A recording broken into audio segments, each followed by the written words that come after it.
Ang gabay ng Nazareno ang inihiling natin. Ang gabay ng Poong Nazareno ang nagbibigay kahulugan sa buhay natin.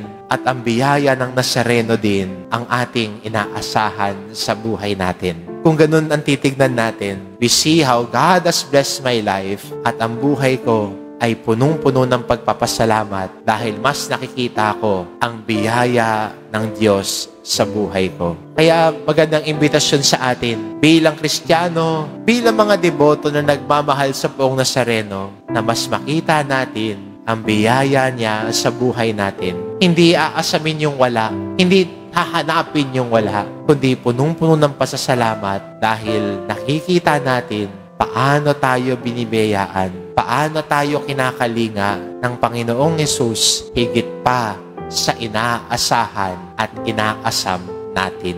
Amen.